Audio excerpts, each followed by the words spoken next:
कि ना तकलीफ ना संघर्ष तो खाक मजा है जीने में। ना तकलीफ ना संघर्ष तो खाक मजा है जीने में। और बड़ी बड़ी तूफान टल जाती है जब आग लगी हो सीने में।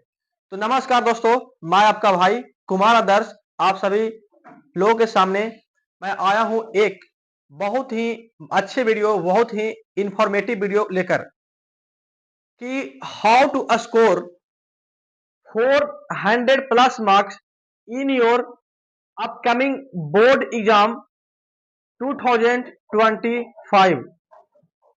तो दोस्तों हम 2025 में जो किसी भी बोर्ड का एग्जाम, मैट्रिक का बोर्ड या इंटर का बोर्ड, कोई भी बोर्ड का एग्जाम हो, कौन कौन से ऐसे बेसिक फैक्टर पे हमें फोकस करना है ताकि इन 45 दिन में मेरा एटलीस्ट मार्क्स 400 हो। तो दोस्तों हम 3 मंत्रों के बारे में बताएंगे। जिन भी मेरे प्यारे भाई इन 3 बेसिक फैक्टर को फॉलो करेंगे, मैं 100% चैलेंज करता हूं तो उसका नंबर 400 प्लस आ जाएगा। क्योंकि मैं भी 2021 में इंटर का एग्जाम दिया हूं। मैंने किस प्रकार से अपने आप को एनालाइज किया कि मेरा नंबर 415 नंबर आया। मात्र बच्चों मैंने 50 दिन की पढ़ाई किया था, उसमें मैंने 415 मार्क्स लाया। अब कैसे लाया, तो आइए दोस्तों हम बात करते हैं। तो first of all you will have to focus 3 factors. तो first factor, basic factor to find in yourself. अपने आप को पता करना है कि क्या मैंने साल भर पढ़ाई किया है या नहीं किया है। तो जो भाई पढ़ाई किए हैं उनके लिए तो अच्छी बात है, और जो नहीं किए हैं तो लिमिटेड टाइम में किस प्रकार से अपने आप को मोटिवेट रखते हुए अपने आप को अपग्रेड करना है, ऊंचाइयों तक लेकर जाना है। तो सबसे पहले खुद को बारे में जानिए कि क्या मैं कोई चैप्टर पढ़ा हूं या नहीं पढ़ा हूं। तो पता चलेगा कि सर मैं नहीं पढ़ा हूं। तो अगर आप नहीं पढ़े हैं तो सबसे पहले किसके ऊपर फोकस करना होगा। तो फैक्टर नंबर 1 हुआ। सेकेंड फैक्टर कहता है divisions of time subject wise. मतलब आपके जो बोर्ड एग्जाम में कितने सब्जेक्ट हैं उनके प्रॉपर सेपरेट सेपरेट टाइम को डिसाइड कीजिए। डिवाइड कर दीजिए कि मैं केमिस्ट्री को इतना टाइम दूंगा, फिजिक्स का इतना टाइम दूंगा, इंग्लिश का इतना टाइम दूंगा, बायोलॉजी का इतना टाइम दूंगा, मैथ का इतना टाइम दूंगा, हिंदी का इतना टाइम दूंगा। अगर आप टाइम का डिवीजन कर देते हैं, और दोस्तों कम से कम आप लोग को अभी 15 से 16 घंटा भाई पढ़ना पड़ेगा, तभी 400 प्लस आएगा, वरना नहीं आ पाएगा। जब सब्जेक्ट वाइज हम टाइम का डिवीजन कर देते हैं तब उसके बाद आते हैं स्टडी टाइम फोकस ऑन। पढ़ते समय सबसे ज्यादा कौन से पार्ट पे फोकस करें। तो साथ ही आप जानते होंगे कि जो बोर्ड के एग्जाम होते हैं उसमें 3 प्रकार के क्वेश्चन पूछते हैं। There are 3 types of questions asked. First type होता है ऑब्जेक्टिव क्वेश्चन, सेकेंड क्वेश्चन होता है सब्जेक्टिव 2 मार्क्स का, 2 नंबर का पूछता है, और तीसरा टाइप होता है लॉन्ग क्वेश्चन जो 5 नंबर का पूछता है। क्या साथी मैं सही बोल रहा हूं? तो आप सही बोलेंगे हाँ सर आप सही बोल रहे हैं। 3 प्रकार के होते हैं सर। यानी पहला पार्ट होता है भाई यहाँ पे ऑब्जेक्टिव का। पहला पार्ट क्या होता है यहाँ पे, तो पहला पार्ट से बोलेंगे ऑब्जेक्टिव का होता है, दूसरा पार्ट होता है 2 मार्क्स का, और थर्ड पार्ट होता है लॉन्ग क्वेश्चन 5 मार्क्स का। तो क्या सबसे ज्यादा हम ऑब्जेक्टिव पर फोकस करें? तो मेरे अनुसार जहां तक हमें आइडिया है, हमें सबसे ज्यादा ऑब्जेक्टिव पे फोकस नहीं करना होगा। क्यों नहीं करना होगा इसका कारण बताएंगे। सबसे ज्यादा फोकस हमें करना चाहिए 2 मार्क्स के क्वेश्चन पे। 2 मार्क्स के क्वेश्चन पे सबसे ज्यादा फोकस करना चाहिए। और अब क्यों करना चाहिए इसके बारे में जानते हैं कि सपोज डेट मेरे भाई, अगर आपने कोई 2 मार्क्स का कोई लॉ पढ़े, कोई नियम पढ़े, कोई थ्योरम पढ़े, तो उसमें जो ऑब्जेक्टिव क्वेश्चन पूछेगा कि 2 मार्क्स का अगर क्लियर है, सब्जेक्टिव क्वेश्चन क्लियर है। जैसे बच्चों यहाँ पे बोला गॉस का प्रमेय क्या होता है, मैंने बोला फाई बराबर होता है क्यू बटा में एप्सिलॉन नॉट। तो अगर 2 नंबर में पूछा गॉस का प्रमेय तो क्या बोलेगा कि गॉस प्रमेय क्या होता है बताइए। तो हम बोलेंगे किसी बंद पृष्ठ से गुजरने वाला विद्युत फ्लक्स का मान उसके अंदर स्थित आवेश के 1/ε0 गुना होता है। तो देखिए अब यहां से सब्जेक्टिव पढ़े। अब यहां से कितना क्वेश्चन बनेगा, 3 क्वेश्चन।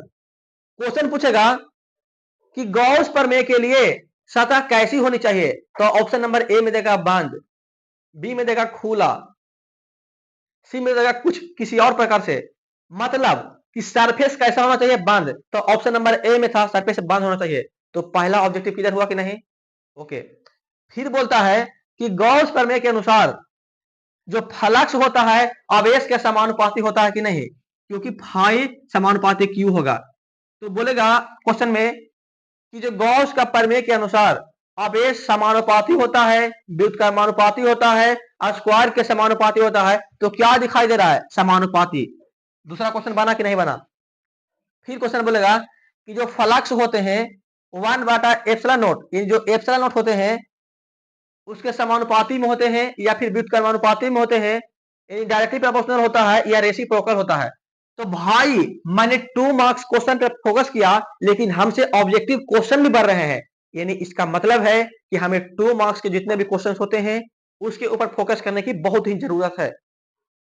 चलिए सर, हमें समझ में आ गया कि ऑब्जेक्टिव के तुलना में सब्जेक्टिव क्वेश्चन जो 2 मार्क्स के होते हैं उस पर ज्यादा फोकस क्यों करना चाहिए। यहां तक दोस्तों समझ में आ गया होगा। अब आइए दोस्तों हम समझते हैं कि लॉन्ग क्वेश्चंस जो 5 मार्क्स के हैं, क्या सर इस पे फोकस करनी चाहिए या नहीं करनी चाहिए। देखो मेरे भाई, जो लॉन्ग क्वेश्चंस होते हैं, जो लॉन्ग क्वेश्चन जो 5 नंबर के क्वेश्चन होते हैं, ये चुनिंदा चुनिंदा होते हैं। इसे मान लीजिए कि चैप्टर 1 में इलेक्ट्रोस्टैटिक्स पढ़ने का है, स्थिर वैद्युतिकी पढ़ने का है, तो इसके अंदर सेलेक्टेड क्वेश्चन है क्या सर, गॉस थ्योरम हो गया।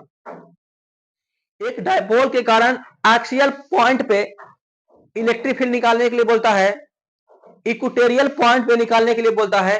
तो मात्र इलेक्ट्रोस्टैटिक्स के अंदर 3, 4, 5 मार्क्स के क्वेश्चन है जो सेलेक्टिव हैं। इससे बाहर कभी पूछता ही नहीं है। जैसे कुलाम्स लॉ हो गया, इससे बाहर कुछ पूछता ही नहीं है। ठीक है जी। और 2 मार्क्स में क्या होते हैं, इलेक्ट्रिक फील्ड वगैरह ये सब आ गया। ठीक है।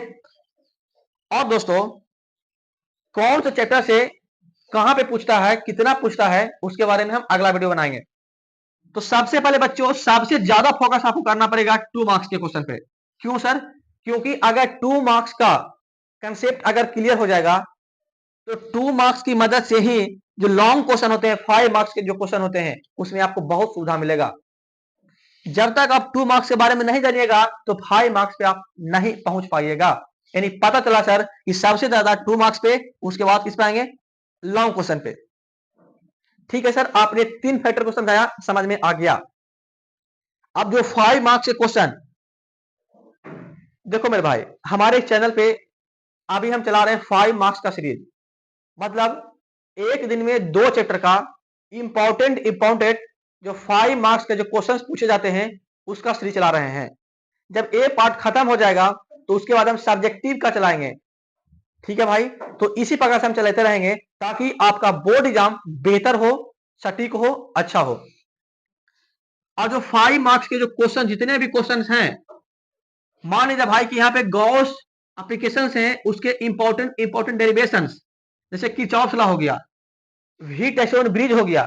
तो अगर इन सभी चीजों के बारे में हम एक बार पढ़ लिया, पढ़ने के बाद उसके ऊपर हम बार बार क्या करेंगे, प्रैक्टिस करते रहेंगे।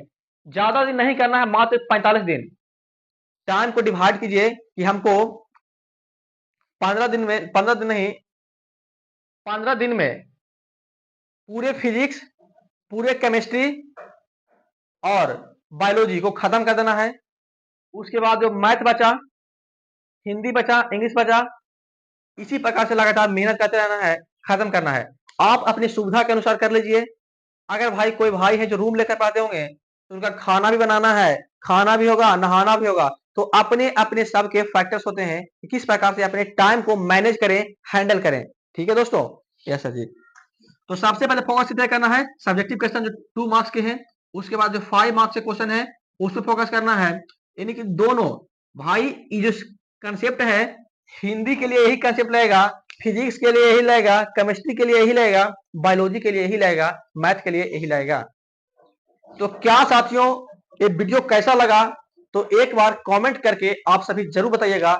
और भाई अगर पसंद आया होगा ना तो चैनल को सब्सक्राइब करके बेल आइकन को जरूर दबाइएगा। दोस्तों चलते हैं, आपसे मिलेंगे हम अगले वीडियो में। तब तक के लिए जय हिंद, जय भारत, वंदे मातरम। हेलो।